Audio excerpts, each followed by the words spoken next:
ایک نوجوان بڑا متقی اور پرہیزگار تھا. حضرت عمر بھی اس کی عبادت گزاری دیکھ کر حیران رہا کرتے تھے. نوجوان ہے مگر کمال کا عبادت گزار تھا. اور جب وہ نوجوان عشاء پڑھ کر گھر جاتا نا رات کو، تو راستے میں ایک خوبصورت عورت اس کو ملتی تھی روزانہ اور اسے اپنی طرف بلاتی، گناہوں کی طرف بلاتی. وہ بالکل توجہ نہ کرتا، نگاہیں نیچی کرتا اور نکل جاتا. ایک دن جب وہ گزر رہا تھا تو عورت نے اس کو اپنی طرف بلایا. اب نوجوان کا دل بھی مائل ہو گیا. شیطان تھا نا، اس نے حملہ کیا اس پر. جیسے ہی وہ عورت کے قریب پہنچا اسے اللہ کا یہ فرمان یاد آیا.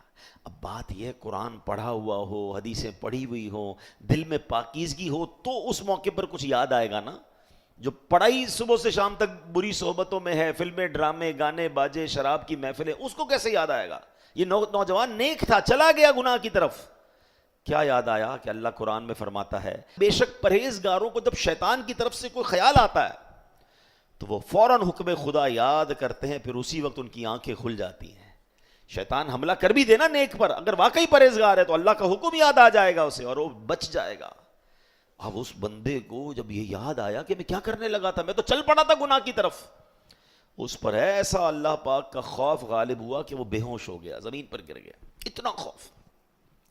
جب بہت دیر تک گھر نہیں پہنچا تو اس کا بوڑھا والد تلاش کرنے کے لیے نکلا تو دیکھا کہ نوجوان تو کہیں بے ہوش پڑا ہے. اسے اٹھایا، اس کو ہوش آیا. نوجوان سے پوچھا کیا معاملہ ہوا تھا، کیسے بے ہوش ہو گئے؟ اس نوجوان نے شرمندہ ہو کر اپنے والد کو پھر یہ واقعہ سنایا کہ میرے ساتھ ایسا ہوا. مگر جب یہ واقعہ سنایا دوبارہ آیت کریمہ پڑھی یہ والی، ایسا خوف خدا دل پر طاری ہوا کہ چیخ ماری اور اس کی روح ہی اس کی جسم سے نکل گئی. اسی خوف خدا میں انتقال ہو گیا. حضرت عمر کو سارا واقعہ پتہ چلا.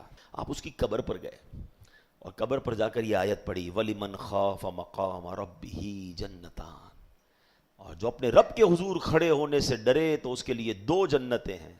پتہ ہے کیا ہوا؟ اس کی قبر سے آواز آتی ہے اے امیر المومنین، بے شک میرے رب نے مجھے 2 جنتیں عطا فرما دی ہیں. ہائے ہائے ہائے، یہ ہے اللہ کا خوف، یہ ہے رب کی بارگاہ میں پیش ہونے کی فکر. اس نے حرام چھوڑا کہ اللہ دیکھ رہا ہے، اللہ نے اسے 2 جنتیں عطا فرما دی. ادھر تو ڈھونڈ کے حرام کرنا ہے، ادھر تو تلاش کرتے ہیں لوگ کہ بھائی بتاؤ کدھر کون سا حرام کام ہو رہا ہے، کون سے ملک میں آسان ہے، کون سے علاقے میں آسان ہے، کدھر جائیں گے تو زیادہ معاذ اللہ انجوائے کریں گے. سوچتے نہیں کہ میں جدھر بھی چلا جاؤں میرا